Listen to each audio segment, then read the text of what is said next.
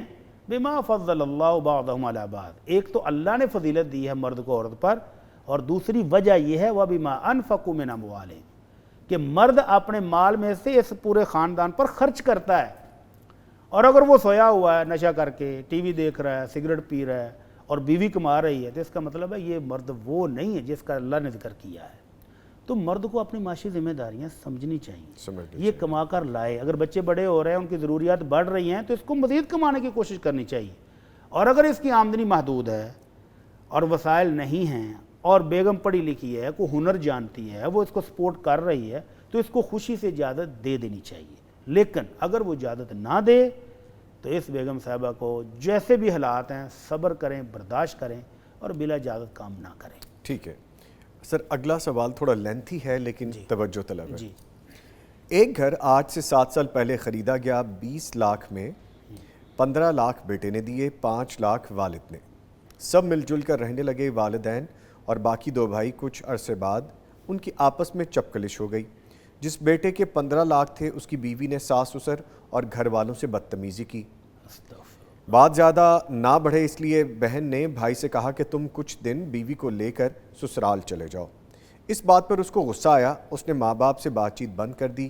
ماں دن رات روتی رہی، باپ بیمار پڑ گیا۔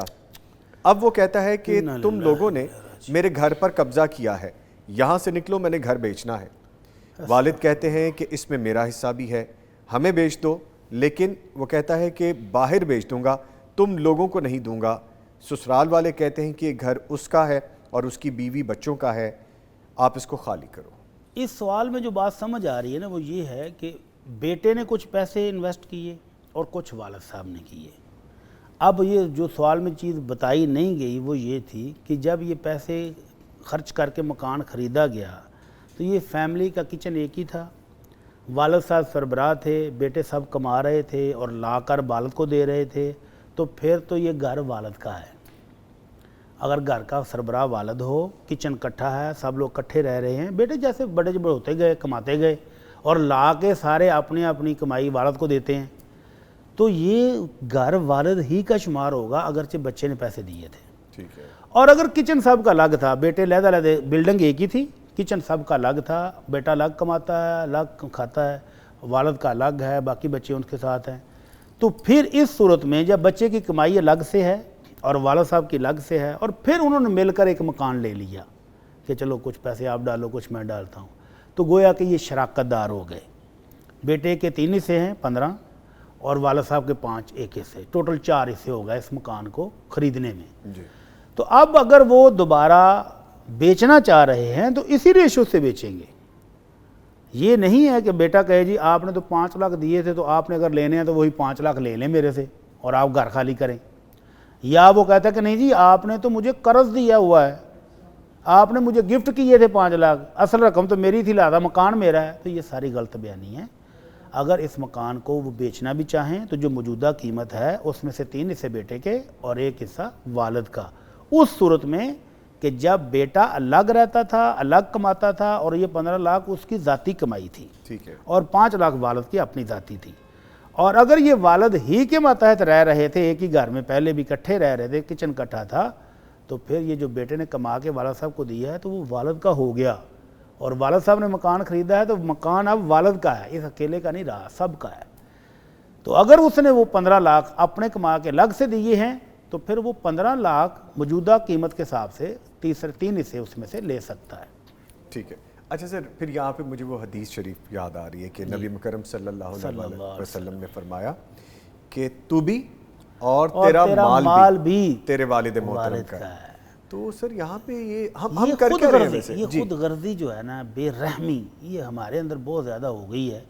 اگر ہم اسلامی تعلیمات کو دیکھیں تو بیٹے کا والد کو یہ کہنا کہ آپ اس گھر میں سے نکل جائیں، یہ میرا ہے، یہ بھی انتہا درجے کی قطع رحمی ہے۔ اللہ، اور اب تو میرے خیال پاکستان میں بھی ایک قانون آ چکا ہے کہ بوڑھے والدین جس گھر میں رہ رہے ہوں آپ اس میں سے نکال نہیں سکتے ان کو۔ اللہ اکبر۔ دیکھیں بٹی صاحب، ہمارا معاشرتی المیہ کیا ہو چکا ہے کہ اس پہ ہمیں قانون بنانا پڑا ہے۔ ہاں، قانون بنانا پڑا، اللہ اکبر، حالانکہ قانون کی ضرورت نہیں تھی۔ نہیں تھی۔ اگر اولاد یہ سمجھے کہ یہ ہمارے بزرگ، ہمارے والدین، ہمارا سب کچھ یہ ہیں، تو اگر والدین ناراض ہو گئے کسی بات پر تو یہ بیٹا اگر فرما بردار ہوتا تو کہتا ہے چلے کوئی بات نہیں، یہ مکان آپ رکھیں، میں کرائے پر چلا جاتا ہوں، میں اور خرید لیتا ہوں، ابو جی امی جان آپ یہاں رہیں سکون سے، کوئی بات نہیں، اگر بیوی کی میری کی آپ کے ساتھ نہیں بن رہی تو ہم تھوڑا سا سائڈ پہ ہو جاتے ہیں، بجائے اس کے کہ وہ کہے کہ آپ نکل جائیں، یا وہ کہے کہ اگر میں بیچوں گا بھی تو کسی اور کو، آپ کو بھی نہیں بیچوں گا۔ یہ تو ضد ہے، یہ تو نافرمانی ہے، ہٹ دھرمی ہے، اور بہت بڑا گناہ ہے یہ۔ ایک سوال اور میں اس میں ایڈ کرنا چاہوں گا، معاشرتی طور پہ ہم یہ بھی دیکھتے ہیں کہ بچے، خاص طور پہ جب بیٹوں کا ذکر آ رہا ہے تو والد کے سامنے کھڑے ہو جاتے ہیں، بدتمیزی کرتے ہیں، گالم گلوچ کرتے ہیں، اور پھر مارنے تک سے دریغ نہیں کرتے اور کہتے ہیں مجھے حصہ دے دو، مجھے جانا ہے، مجھے حصہ دے دو، گھر میں سے گھر کو بیچو، جو مرضی یہ جو حصہ دینے والی بات ہے نا، یہ اسی اسلامی تعلیمات سے ناواقفیت کی بنا پر ہے، جس بنا پر والدین بھی کہتے ہیں جی ہم زندگی میں ان کو حصہ دینا چاہتے ہیں۔ وہ بھائی کیوں دینا چاہتے ہیں؟ ان کا ہے ہی نہیں ابھی حصہ، ان کا حصہ اس وقت ہوگا جب آپ دنیا سے چلے جائیں گے، تب ان کا حصہ بنے گا، اس سے پہلے یہ پراپرٹی آپ کی، آپ ایک پیسہ بھی نہ دیں تو نہ دیں۔ یہ تو آپ نے واضح کر دیا پہلے کویسچن میں ہم نے تو ڈسکس اسی طرح جب والدین یہ سمجھتے ہیں کہ دنیا میں حصے دیں تو وہ بچے بھی پھر مطالبہ کرتے ہیں جی ہمارا حصہ دو۔ بھائی تمہارا حصہ کہاں سے آیا؟ اللہ اکبر۔ اگر والد شفقت کر رہا ہے، آپ کو پال رہا ہے، آپ کو پوس رہا ہے تو ٹھیک ہے، آپ کی تربیت پر خرچ کر رہا ہے، آپ کی تعلیم پر خرچ کر رہا ہے۔ جب بچہ بالغ ہو جائے، خاص طور پر بیٹے، تو پھر والد پر فرض نہیں رہتا کہ اس پر خرچ کرے، وہ خود کمائے۔ بیٹے کے لیے کیا حکم ہے پھر؟ کیا اس کے لیے اگر تو والد کو والد سمجھ کے ساتھ رہتا رہ رہا ہے اور باپ خرچ کر رہا ہے تو اس کی مہربانی سمجھے، وگرنہ خود جائے اور کمائے۔ اور جو یہ سلوک کر رہا ہے اپنے والدین کے اس کو توبہ کرنی چاہیے، کہیں اللہ کی پکڑ نہ آ جائے۔ اللہ کے رسول صلی اللہ علیہ وسلم فرماتے ہیں اسنان یعجلہم اللہ فی الدنیا، 2 گناہ ایسے ہیں جن کی سزا فوری اللہ دنیا میں بھی دیتا ہے، اور آخرت میں جو ان کی سزا ہے وہ تو ابھی ذخیرہ ہے، وہ جمع ہے۔ ان میں سے ایک قطع رحمی ہے، والدین کی نافرمانی، اور ایک ہے ظلم۔ تو اس مسئلے میں دونوں چیزیں شامل ہیں، والدین کی نافرمانی بھی کر رہا ہے اور والدین پر ظلم بھی کر رہا ہے، تو کہیں اللہ کی پکڑ نہ آ جائے تو یہ جائیدادیں بھول کے اپنی نہ پڑ جائے۔ تو اس لیے اس کو فوراً توبہ کرنی چاہیے، والدین سے معافی مانگنی چاہیے اور ان کے ساتھ حسن سلوک کرنا چاہیے۔ ٹھیک ہے بٹی صاحب، بہت شکریہ۔ اس کے ساتھ ہی میں آپ کا بہت تھینک یو ادا کروں گا کہ برکت دے جی آپ کو۔ آمین، جزاک اللہ۔ مفتی مولانا محمد اجمل بھٹی صاحب آپ ہمارے ساتھ موجود رہے، اور ان کے ساتھ قاری احمد یار حقانی صاحب، معروف قاری، آپ بھی سر آج تشریف لائے اور نئے اٹائر میں تشریف لائے، جو کہ اچھا لگا۔ مجھے پہچاننا مشکل ہو رہا تھا کہ بھٹی صاحب ادھر ہیں یا قاری صاحب ادھر ہیں، تو تھوڑا میرا امتحان نہ لیا کریں، مجھ پہ تھوڑا سا رحم کر لیں۔ Anyway that was for the lighter note جی، آپ کے آنے کا بھی بہت شکریہ قاری صاحب۔ لے جی، اس طرح گفتگو بھی چلتی رہے گی، دین کی رہنمائی ہم لیتے بھی رہیں گے، کچھ دنیاوی علوم کے حوالے سے بھی بات کریں گے کہ دنیا میں کیا ہو رہا ہے، لیکن ایک بریک کے بعد ہمارے ساتھ رہیے گا۔